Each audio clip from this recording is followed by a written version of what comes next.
The school year is officially halfway through, and I can't believe how fast time has flown. 2023 has been packed with exciting developments and exceptional student accomplishments. So let's take a moment to review some of the things that have happened so far.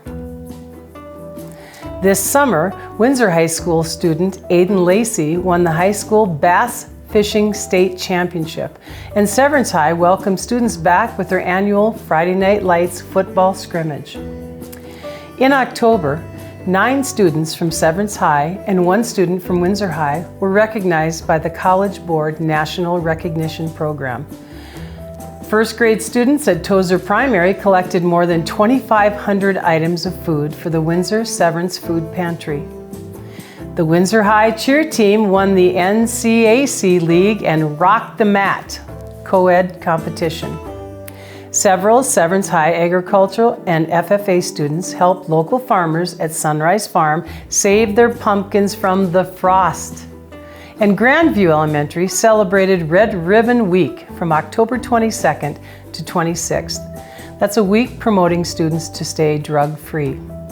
November was a particularly busy month. 6 Severance High DECA students qualified for state, as well as 2 alternates at the District 7 conference. The Rangeview Elementary community collected more than 2,000 non-perishable food items for the Weld County Food Bank, doubling their goal of 1,000 items. Mountain View and Skyview Elementaries both held ribbon-cutting ceremonies for their newly renovated playgrounds on November 6th and 29th. The kids are enjoying those facilities. On November 17th, the Windsor High School Unified Bowling Team brought home the regional and state championship titles. We are so proud of those kids and their coaches. The Windsor High FFA Egg Sales Contest team placed 16th out of 42 teams at the National FFA Convention, marking one of the highest placings the FFA chapter has ever had at the national level.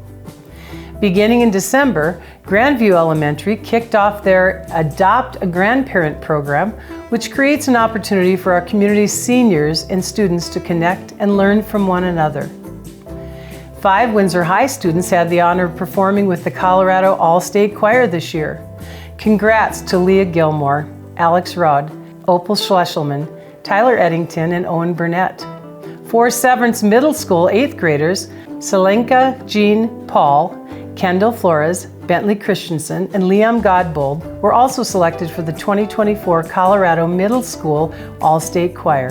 And finally, Windsor Middle Schooler Bailey R. won first place for the state of Colorado in the state Radon Poster Contest.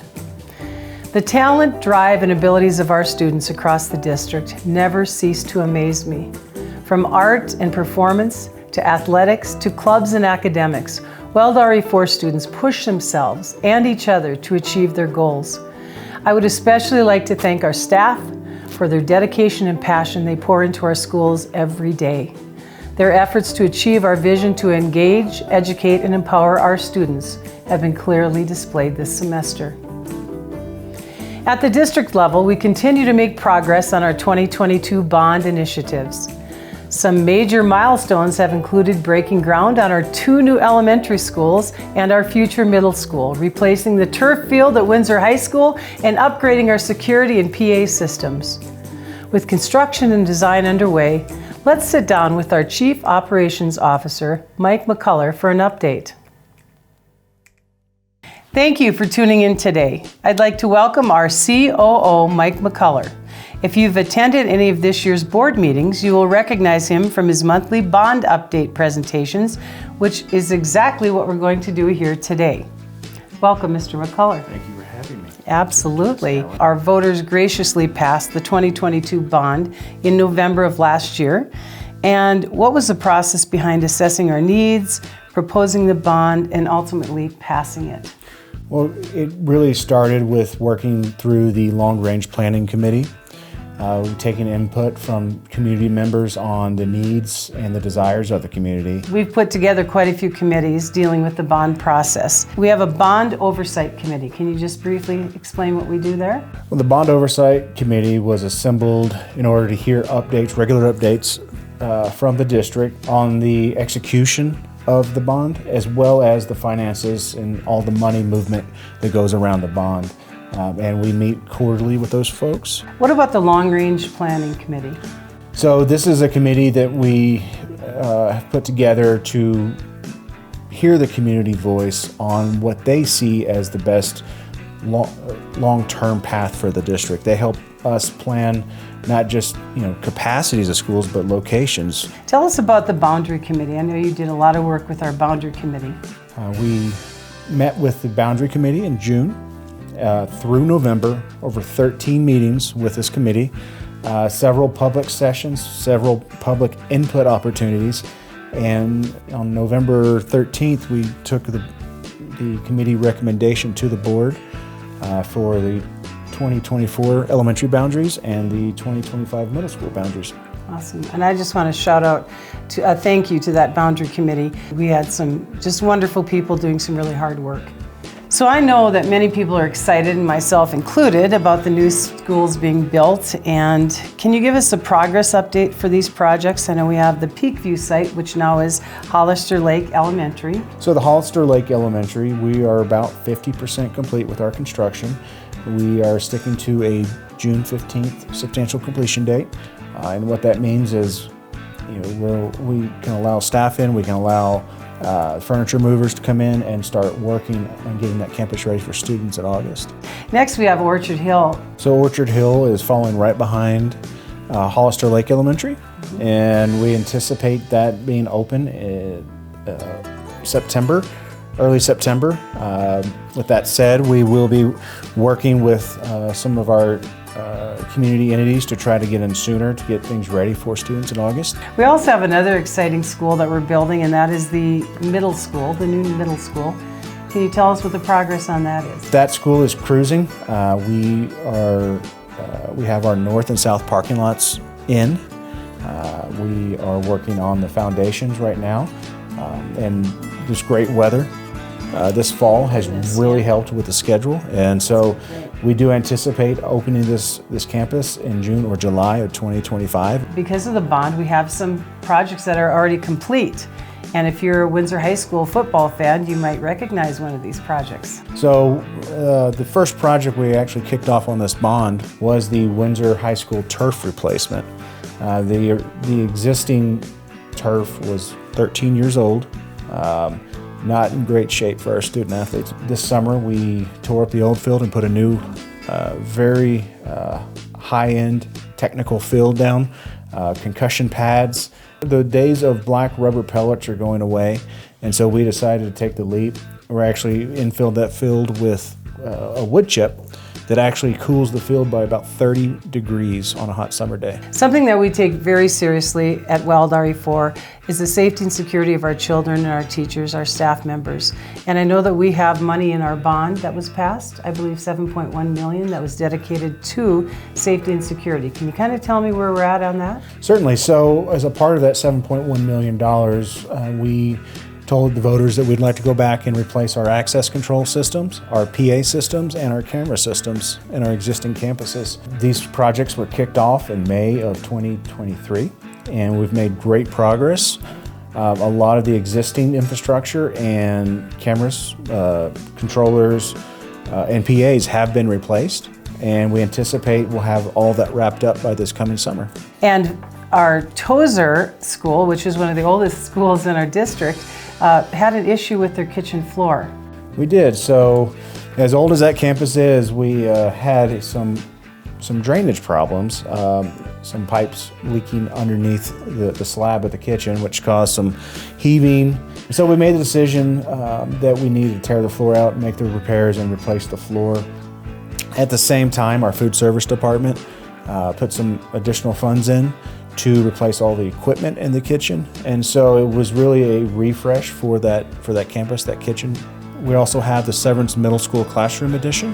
That project will kick off May of 2024. We anticipate wrapping that up the summer of 2025. And these additions, they were planned originally, correct? Yes. So the Severance Middle School expansion, it was originally built to 600, but planned to be expanded to 900 at a later date. So we're adding the 300 student capacity wing, a second gym, and expanding the cafeteria to accommodate 300 students at a time. We're also expanding the choir and orchestra spaces. It's great to be able to give our kids some of those facility needs that will help with their programming and education. Can you talk about the expansion out at Severance High School? Severance High School was originally built to 800 but planned to 1,200 capacity, and so we're again just carrying out that plan from the past, but we are adding on a wing to the school that will contain classrooms for roughly 400 more students. In addition, we're adding in some career and technical education space, including a ProStart lab, commercial kitchen, as well as a fax kitchen. The ProStart kitchen will be attached to a dining room that our community can rent out from us and have our students serve the community members. That is so awesome. It's just a way for our kids to showcase their products and their skills. Mike, let's talk a little bit about the Career and Tech Ed Center that is going in out at Severance. Right, so the CTE Center was originally planned to go across the street, Hidden Valley Parkway to the south side of that, right? Started testing some additional sites around the campus and ultimately ended up landing just west of the gym. We were able to realize some savings on utilities and earthwork just by moving it to that, and it allowed us to put more money into the facility. That's nice. Also a huge safety concern. That's a busy road. It is, and we made the decision we didn't want our students walking across Hidden Valley Parkway on a routine basis throughout the day. It's pretty exciting to see the programs coming in there, and I know that there's a need in the industry. Talk about what programs are going to be in that CTE Center. Right, so as originally planned, there's an ag component with its own welding shop. We also have a full welding shop for our welding programs. And then new to this is the diesel mechanics program. Exciting. And we have started discussions with Ames Community College to really bolster that program. So we're excited about the opportunities that this facility will provide for our students. I was just down at Casby last week with our board. They talked about the graduation rate. If a kid is in one CTE class, it boosts the graduation rate to 99%. It's such a blessing to have these programs in our schools because there's something for every child. Other general upkeep? We are right in the middle of getting kicked off on the design for some of our roofing and mechanical replacements at Windsor Middle School, Windsor High School, and Skyview. We'll be looking at some of those critical systems and anticipate that work starting the summer of 2024 through the summer of 2025 and wrapping that up. Everything done by 2025. Thanks so much, Mike, for joining me today. Stay updated on our projects by visiting bond.weldre4.org or join our monthly Board of Education meetings, which are recorded and accessible at weldre4.org. Thanks for watching, and tune in next time. Today we are at Rangeview Elementary, and I have a friend here that's in second grade. Her name is Eisley. Eisley, can you tell everybody a little bit about your classroom and who your teacher is? Yeah, so my teacher is Mrs. Diamond. And she's awesome. Yeah, she's really, really fun. We do like math and we do reading. Right now we are learning about natural resources. Sounds like you're a busy girl. Yeah. Do you play any sports, Eisley? Yeah, I do gymnastics. Where do you go for that? The Windsor Gymnastics Academy. Nice. What's your favorite thing in gymnastics? Oh, probably bars. You can flip on those double bars? Tell me what you like about going to school here at Rangeview. One of the best things is how many kind people there are here, and all the nice teachers and our principal. And I love how much I get to learn at school, and I get to do activities at Rangeview, and we always get to play together, and it's really awesome. That's so great. So we have great teachers here, fun stuff to do in the classroom. When you go outside on the playground, what's your favorite thing to play on? I like to use the monkey bars. Well, yeah, if you're a gymnast, Yeah. you get on those monkey bars and swing. Do you have any idea what you might want to be when you grow up? I want to be a nurse, but I also want to be a professional gymnast and You could do that on the side. and an artist. And at night you could paint. Good plan. I love art. Thanks for joining me at Rangeview. See you next time. Bye.